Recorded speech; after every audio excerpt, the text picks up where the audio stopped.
हूँ सरोजनी नायडू की और उसके बाद मैं पोयम को शुरू करूँगा। दोस्तों, सरोजनी नायडू को नाइटिंगेल ऑफ इंडिया कहा जाता है क्योंकि इनकी आवाज़ बहुत ही मधुर थी। नाइटिंगेल एक चिड़िया का नाम है और नाइटिंगेल की आवाज़ बहुत ही मधुर होती है। इसी तरह सरोजनी नायडू की आवाज़ भी बहुत मधुर थी। इसी वजह से इन्हें नाइटिंगेल ऑफ इंडिया कहा जाता है। और जिस दौर में ये पैदा हुई थी वो दौर औरतों के लिए ज़रा भी अच्छा नहीं था। औरतों के साथ बहुत ज़्यादा डिस्क्रिमिनेशन होता था, भेदभाव होता था। आज के ज़माने में भी होता है लेकिन आज इतना नहीं है जितना 100 साल पहले था। रही बात औरतों की एजुकेशन की, तो उसको तो सोसाइटी बिल्कुल एक्सेप्ट करती नहीं थी। लोगों का मानना था कि औरतों को घर में ही रहना चाहिए, एजुकेशन वगैरह की कोई ज़रूरत नहीं है, और छोटी सी उम्र में उनकी शादी करवा दी जाती थी। लेकिन सोसाइटी की इतनी बंदिशों के बावजूद भी सरोजनी नायडू ने चेन्नई से अपनी पढ़ाई करी और हायर स्टडीज़ के लिए वो लंदन गई। लंदन जाने के पीछे भी बहुत इंटरेस्टिंग बात है, मैं आपको बताता हूँ। सरोजनी नायडू को बचपन से पढ़ने लिखने का बहुत शौक था और बचपन से ही इन्होंने राइटिंग शुरू कर दी थी। लिखना शुरू कर दिया था बचपन से ही। सरोजनी नायडू ने एक नाटक लिखा था और नाटक की एक कॉपी इनके फादर निज़ाम को भी दे देते हैं।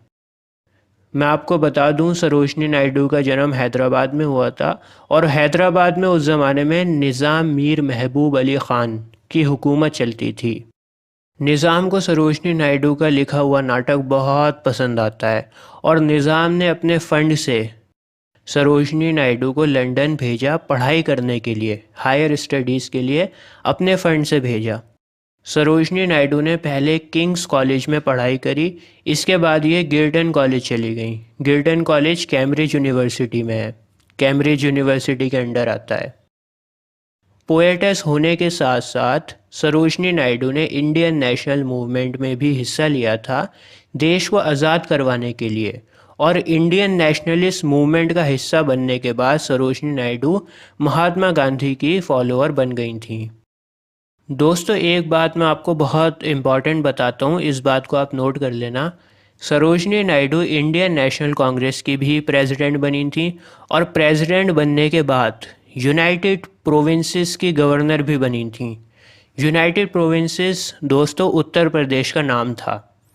तो सरोजनी नायडू पहली फीमेल प्रेसिडेंट थी कांग्रेस की और इंडियन स्टेट की पहली गवर्नर थी। ठीक है, इंडियन स्टेट की जो पहली गवर्नर थी वो सरोजनी नायडू थी और फर्स्ट फीमेल प्रेसिडेंट भी कांग्रेस पार्टी की सरोजनी नायडू थी। इस पॉइंट को आप नोट कर लेना, बहुत इंपॉर्टेंट है।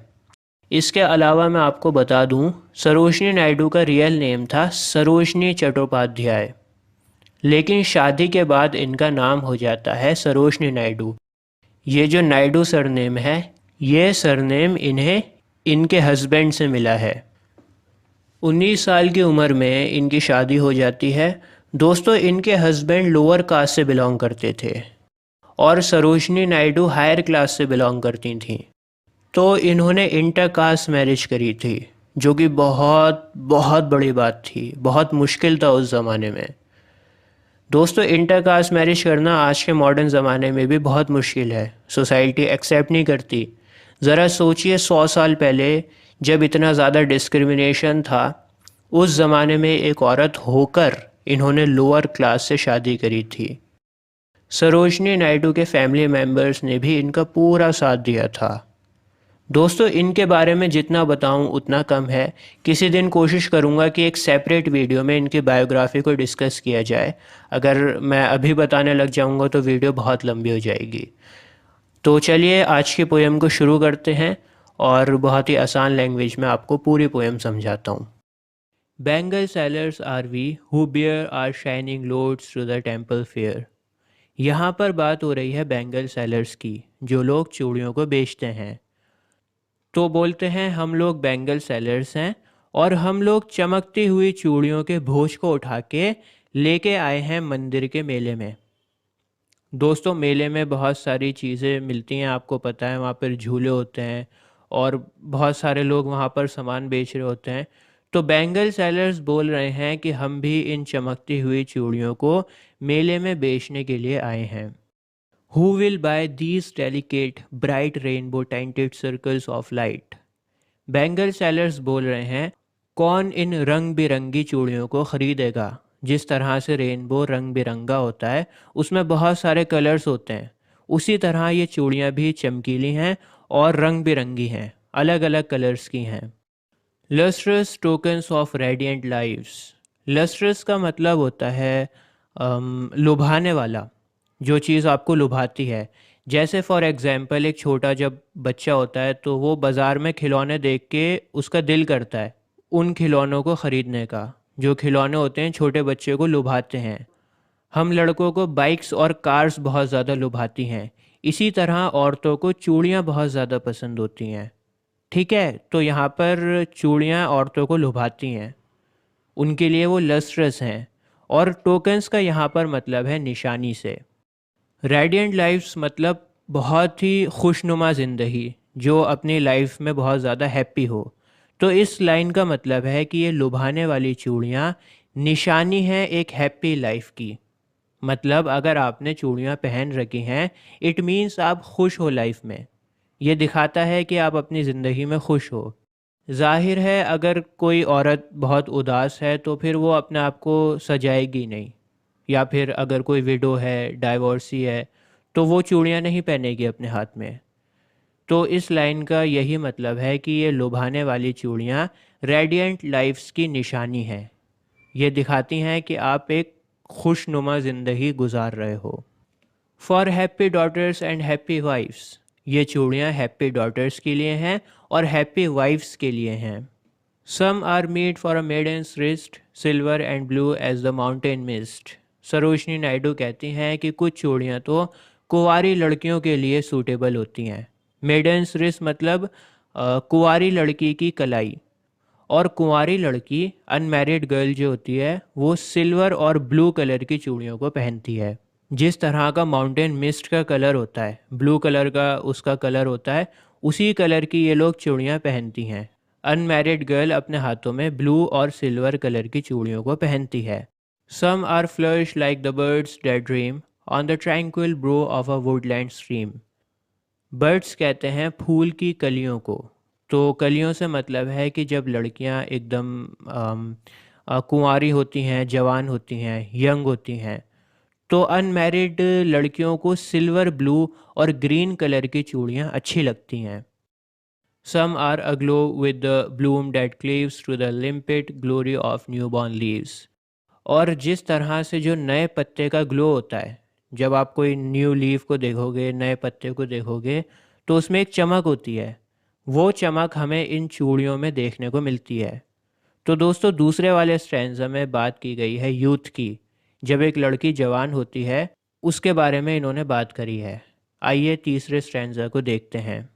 दोस्तों तीसरे स्टैंजा में मैरिड वीमेन को रिप्रेजेंट किया गया है। जो एक नई नवेली दुल्हन होती है, उसकी अभी अभी शादी हुई है, उसकी बात यहाँ पर हो रही है।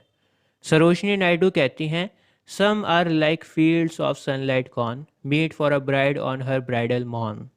कुछ चूड़ियों का रंग ऐसा होता है जैसे मानो मक्के का खेत। कॉर्नफील्ड्स कुछ इस तरह की होती हैं, और जब इसके ऊपर सूरज की रोशनी पड़ती है ना, जब सूरज की किरणें इसके ऊपर पड़ती हैं, तो ये बहुत ज़्यादा चमकने लगती है और ये पीले कलर की हो जाती है। पीले रंग इसमें चमकता है।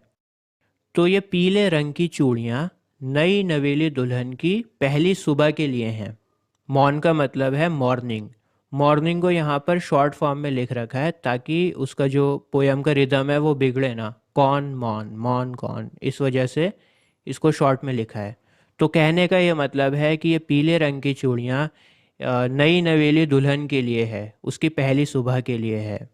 Some like the flame of her marriage fire और rich with the hue of her heart's desire.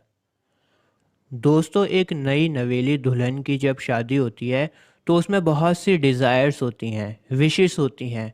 उसके अंदर एक फ़ायर होती है, एक्साइटमेंट होती है। उसकी नई ज़िंदगी की शुरुआत होने जा रही होती है। तो उसकी शादी में जो आग होती है उस कलर की चूड़ियाँ उसने पहनी हैं। फायर का कलर आपको पता है, येलो कलर की फ्लेम्स होती हैं और ऊपर से थोड़ा रेडिश कलर होता है फायर का। तो उस कलर की चूड़ियाँ वो नई नवेली दुल्हन पहनती है। Tinkling, luminous, tender and clear, like a bridal laughter and bridal tear. बहुत ही खूबसूरत लाइन है ये। जब एक लड़की की शादी होती है तो उसमें एक्साइटमेंट तो होती है, लेकिन साथ में उसे दुख भी बहुत ज़्यादा होता है। दुख इस बात का होता है कि वो अपने माँ बाप, अपने भाई बहन, अपने घर को छोड़कर किसी नए घर में जा रही होती है।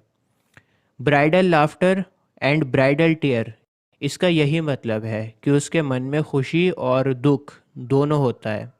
इसी तरह अगर आप फायर को देखोगे तो फायर में सेक्रीफाइस भी होता है। फायर जो है वो सेक्रीफाइस को भी शो करती है और फायर डिज़ायर को भी शो करती है। दोनों चीज़ों को फायर शो करती है। दोस्तों, लास्ट स्ट्रेंजा उस औरत के लिए है जिसकी उम्र थोड़ी बड़ी हो गई है और वो एक्सपीरियंस्ड हो चुकी है। उसने अपनी ज़िंदगी के आधे रास्ते को पार कर लिया है। आज ये मुर्गा बहुत बोल रहा है, ठीक है, इसको इग्नोर करना। Some are purple and gold flecked grey for she who has journeyed through life midway। जिस औरत ने अपनी आधी लाइफ को जी लिया हो, वो औरत पर्पल और गोल्डन कलर की चूड़ियों को पहनेगी। ठीक है, यहाँ पर कौन से कलर की बात हो रही है? पर्पल और golden colour. Whose hands have cherished, whose love has blessed, and cradled fair sons on her faithful breast। और जिस औरत ने अपने बच्चे को पाल पोस कर बड़ा कर लिया हो अपने फेथफुल ब्रेस्ट पर। फेथफुल ब्रेस्ट से यहाँ पर मतलब है कि वो औरत अपने हस्बैंड से लॉयल हो। इनका जो हस्बैंड और वाइफ का रिश्ता हो वो बिल्कुल प्योर हो, उसमें अडल्ट्रेशन ना हो। फेयर सन्स का भी यहाँ पर यही मतलब है कि उनकी जो औरत है वो एकदम लॉयल हो और उनका हस्बैंड और वाइफ का रिलेशन एकदम प्योर हो। And serves her house hold in fruitful pride, और उस औरत ने अपने घर को बहुत अच्छे से संभाल कर रखा हो और उस घर की इज्जत को बचा के रखा हो।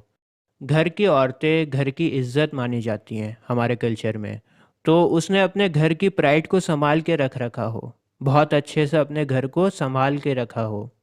And worships the gods at her husband side, और वो औरत अपने हस्बैंड के साथ में पूजा करती हो, उसके साथ में खड़े होकर पूजा करती हो, वर्शिप करती हो गॉड की। तो लास्ट स्ट्रेंजा में एक बहुत ही अच्छी औरत की बात हो रही है जिसने अपने बच्चे को पाल पोस कर बड़ा किया हो, अपने हस्बैंड से लॉयल हो और उसने अपने घर को बहुत अच्छे से संभाल के रखा हो। तो ऐसी औरतें पर्पल और गोल्डन कलर की चूड़ियों को पहनती हैं। दोस्तों, इस पूरी पोयम में सरोजिनी नायडू ने एक औरत की लाइफ की 3 स्टेजेस को बताया है। फर्स्ट स्टेज है जब वो कुंवारी होती है, सेकंड स्टेज है जब उसकी नई नई शादी होती है, और तीसरी स्टेज वो है जब वो मिडिल एज्ड हो जाती है। और ज़िंदगी की बदलती स्टेजेस के साथ साथ उस औरत की चूड़ियाँ किस तरह से बदलती हैं उसके बारे में बताया है। सरोजिनी नायडू की एक और पोयम मुझे याद आ रही है, इंडियन वेवर्स। ये पोयम भी बिल्कुल इसी तरह है जो हमने अभी पढ़ी है, the Bengal sellers. Indian weavers भी इसी तरह ही है। इंडियन वेवर्स में भी आपको 3 स्टेजेस के बारे में बताया गया है। इंडियन वेवर्स को भी मैंने अपलोड कर रखा है, अगर आपके पास वक्त हो तो उस वीडियो को भी ज़रूर देखना। इसके अलावा अगर आप ICSE क्लास 10th के स्टूडेंट हो तो आपका इंग्लिश का सिलेबस मैं कवर कर रहा हूँ। अभी आपकी स्क्रीन पर एक प्लेलिस्ट आ रही है, इस प्लेलिस्ट पर क्लिक कर आपको ICSE इंग्लिश क्लास 10th के सभी चैप्टर्स मिल जाएंगे। आज के लिए बस इतना ही। जय हिंद।